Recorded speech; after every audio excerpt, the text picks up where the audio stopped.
Can I read this here? This comes from a gentleman who's a Daily Mail reporter.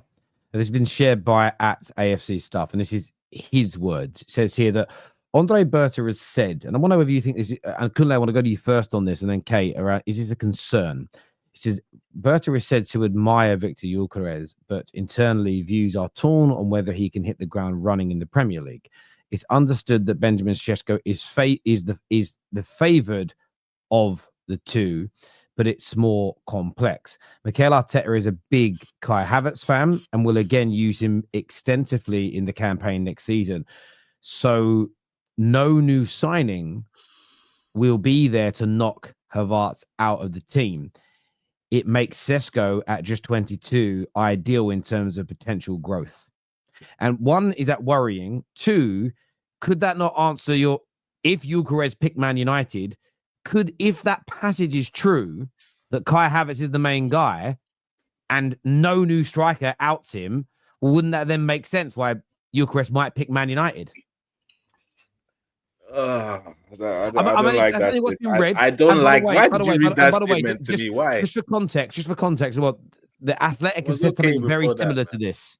I'm just, go on. What's your thoughts on that passage there? I was okay before that. I'm not gonna lie, Terry. I was okay, but now the way, hearing things like that doesn't sit very well with my body, my system. Because it very much sounds like it's a Sesko thing. Do you get what I'm saying? It sounds like it's a Havertz thing.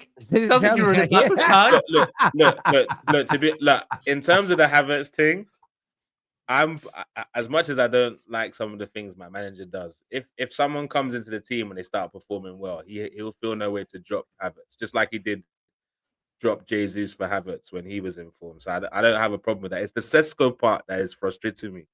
And Havertz starting as my main 9 in the season, I know that would change when someone else plays. I don't have a problem with that. But the fact that it sounds like the other guy is going to be Sesko, that's my issue. If anything, that report should have been more worrying, because we're going to pick Sesko on the basis that we can start Havertz and Sesko will throw up less of a fuss. That should be more worrying, because the fact that it's Sesko that's coming in is my issue. You need a number 9. You need a starting number 9 who will score you the goals that will get you through the games that you've drawn this year. Kai Havertz has his uses, but Kai Havertz has never and will never be that guy to score the goals in those games to get you over the line. Why are Arsenal consistently missing the fucking point? But they're like a toxic girlfriend. Go and buy a striker who scores the fucking goals. But Tom, the earlier sentences were that Arsenal don't believe that Gyökeres can hit the ground running. So they don't even, I think if you kind of put that together, not only do they believe that Gyökeres can't hit the ground running, but he's also impatient and wants to start anyway. So they don't rate him like that to be able to do that. So if you just concentrate on the last sentence, you think Arsenal just don't want to upset Kai Havertz. Thank you, Toon, for trying to help me cope with the situation. I appreciate you. That's not how I. The only reason, and this is what I think people miss with the Gyökeres thing. Again, this is the damage Núñez has done. Victor Gyökeres spent 3 years in the Championship. He knows the English game. How many good attackers in the Premier League have come from the Championship? Because I'll tell you what, you actually look into it, it's a surprising amount. The Championship has had a really good knack for developing top-class Premier League players in recent years. So Gyökeres has that experience. So it's not like he's going to come into the Premier League and be like, the physicality, I can't handle it, the pace. The Championship is arguably a more physical, quicker league. Okay. He's done it before. So you agree that Delap is a starting number 9 for Chelsea? I believe that with the options they've got, he is, yeah. Nah. So you believe that Delap is number 1 starting? Okay, so but Delap is. I mean, he is. I give him the number 9. Giving him the number 9 shirt. It's just been stated as well since we've been live that he will not be going to the under-21s tournament now. He'll be going to the World Club Cup. Wow. And Ben Jacobs spoke very bluntly about this 2 weeks running now on the Done Deal show here, that he is the main guy. And although they are talking and looking at Ekitike, they're not necessarily looking at Ekitike as the main number 9. They're looking at it as more maybe support striker, someone that can drift out and play on the left-hand side. Like, they have gone And look, Man United, listen, I prefer Gyökeres, but Man United went for Delap first. There's something about Delap that a number of teams that see as very, very good. And I like Delap. Right. I think there's a really good striker in there, but I'd still go for Gyökeres. The Sesko, sorry? Terry, like, what? I want the panel to answer this actually. Go on. Sesko or Delap? Who's better? Delap. Give me Delap every day of the week. Couldn't like there is not a single striker on the market that I dislike more than Sesko. Yeah, but that's because I can't help but feel. No, but maybe just we're all wrong. You get me, Tom? Maybe we're all wrong. Maybe. Yeah, maybe we are. I'm ready to be wrong with this one, I guess. But I watched a lot of Leipzig because I thought we were going to sign Xavi Simons, so I was trying to watch their games. And Sesko, don't get me wrong, he was still the better striker because that Openda is even worse. But Sesko wasn't any. When I watch Sesko, I'm not sitting there going, "That's it. That's someone who can win a team a Premier League title. That's someone who I trust in the big moments." And you know what I hark back to? Go back to last Euros. I'm picking Sesko over Delap. To be fair, I'm not going to lie. The lap is the more secure option, and I think I'd arguably say for an Arsenal, even though the whole notion is, "Oh my God, we need to put all the goals towards the striker."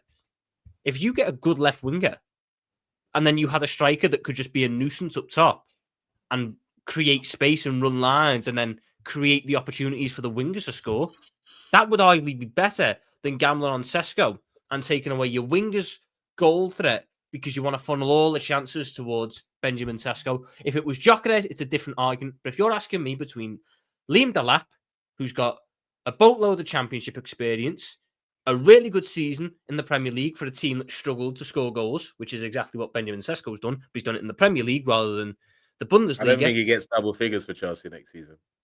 He will. I think he will. Unless Maresca's got a hard on for Nicholas Jackson, Liam Delap will get minimum 10 Premier League goals. He'll get 9. He'll get 9. Oh, right. You'll get 9 and 5 assists, but you never said 10G8 was 10 goals. Exactly. Exactly. Couldn't you Arteta in? Couldn't I? Sorry, I can't hear you. Sorry. When you hear that statement, if I were an Arsenal fan, God forbid, I would think to myself, what is wrong with this guy? We're constantly second. We just need someone to get us over the line, and he's putting his faith in Havertz again. Look, I mean, surely that must put doubts in your mind. Look, I don't want to repeat where I'm at with this Mikel guy. I don't have to repeat this on the stream. You've got to, because the people in the back didn't hear. Yeah. I said at the start of the season, you need a major to keep the job. Season's ended, there's no major, so that's where. Hold on, you do have a major. You have to beat but he didn't win an XG trophy, the biggest honor you could win. Yeah, so no major for him. So my stance is clear, but I'm not going to be the toxic fan that's going to be coming in every week. Arteta out because I know my club are not getting rid of him. But it's worrying. But do you know what? If he gets me Rodrigo, I can close my eyes on any strike. That's never gonna happen. I'm not gonna lie to you. It's not impossible. I think this Club World Cup will be able to decide what is really going with that Rodrigo situation. As in Rodrigo, I know you watch the Terrace, bro. Maybe you need a translator for this part. I don't know how good your English is, but bro, get me? Like you've won everything at Madrid. You've done it there. You're already a big guy, big goals, everything there. Come to England, play in your actual position. I think if Rodrigo became available, we'd compete with you for him. We'd sell Diaz straight to Saudi and try and compete with you for Rodrigo. I think we'd still beat you, Tim. Personally. You might do. You've done London more groundwork. I do okay. think there'd be competition for him because Rodrigo's even quite Chelsea and City. Chelsea, fucking hell! What competition's that? Well, in terms of the transfer market, you know how they go on, bro. So didn't they beat you to like 2 players, Tom? Yeah, but I got Lautaro Mendes. I didn't want to go there, so I don't really care. You just laughed that off, like they didn't beat you to 2 players. I did. But I got Lautaro Mendes. So who's the real winner? Like they can hold Caicedo and Lavia in front of my face. At the end of the day, both of them had to give Lautaro Mendes a guard of honor this season as he walked on the pitch at Stamford Bridge. So I don't care that he beat me to him. I fucking won. You But definitely might not- care. That whole Yeah, statement shows that you care. Yeah, you but care. it's all right. But it's all right as well. You got the last laugh for sure. You got the last. What's the point with Arsenal? Last I heard they were getting Zubimendi. Is that Why are you trying to depress the situation? We're all having so much fun. for bringing up giggles Martin and stuff. Zubimendi. He has to come with the negative stuff. No, What's wrong with I'm this? glad you brought that up. Next week, a little announcement on the terrace. So from next week, Friday, we're going to start once a week by having Sammy McBell will be joining us once a week on the football terrace to talk transfers. And I can't wait to talk to him about the Zubimendi deal because, like, he literally said yesterday that papers are signed and everyone's like, I still think it's going to fall through. And I'm like, it might. But, you know, you're just like, people are, Gooners are so panicking right now. To your question, so I had to run off and put the kids to bed. Sorry. But it's Sesko and Delap. Like, I like Delap. I don't think Sesko is anywhere near as bad as people make out. And do you know what's giving me more faith in him as a player? The fact that I really trust the knobheads that run Liverpool, as in Edwards and co. I think that they have an eye for a player, and you lot are potentially going to hijack him. So, yeah, I know you say that. But remember, this isn't Klopp trying to buy players. This is the men that would stop Klopp buying shit and buy you quality. And for me, there's something. There is something in that. There is something in that for me. I don't think he is as bad as people are making out. So yes, I prefer Gyökeres, but what I'm not doing is this sort of Gyökeres good, Sesko bad. I don't think it's as simple as that. I really don't. Like, if Man United end up with Sesko, I'm also excited about our front line next season. I'm not going to sit here and cry. I don't think he's a trash player. And football is littered with examples of players that do okay at one club, they move to a bigger club or they change leagues and they go to another level. I think he's a very good player who last season, as he was developing and getting better, Leipzig weren't. And I know some people go, oh, you're signing someone who's mid-table. Yeah, Liverpool signed one of the best left backs the league's ever seen when he got relegated. There are so many examples. Man United get a lot of this at the minute. You're signing players from mid-table teams thinking you're going to improve. Well, no disrespect. Where AC Milan this year and where were Wolves? No one's saying that buying Nuri and buying Reinders is bad because of where their clubs were. We can all recognize the quality of those players inside those teams. And I like Sesko. I don't know how many goals he'll score. I don't think he'll be a 30-goal a season striker, but I think he'll improve Arsenal's front line. The only element of everything we've discussed that I think is a little slightly disconcerting is the Kai Havertz comment. For me, that is worrying because he's a good player, Kai Havertz. But if you do get Gyökeres, if you do get Sesko, and suddenly they're being told for the first couple of months, this is the main guy, and almost not, if nothing they do is good enough to start, even then though, when they're saying that, this is why I find it so hard to believe it. If you drop 90 million on Sesko, I can't imagine you drop that kind of money on someone to play behind Kai Havertz. I can't see it. But maybe it's just that they ease the striker in, not that Havertz is going to be the main guy for the whole season. Maybe first month, but we don't know, Kate. We don't know, so let's not overdo it and speculate.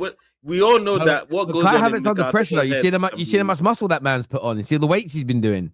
He needs to start putting some weights on his legs so he can strike the ball better. I'm sure. Yeah. Let's go to some of these super chats here, peeps. Go to some of these super chats here. It's this one here says that Sesko is going to be more like if we signed Isak. He's not going to be the poaching. Be poaching. Arteta prefers a fluid front three, which is why Isak was first choice. I'm sorry, Toon. Does Isak not do his best work when he's in and around the penalty box? But he's not a poacher.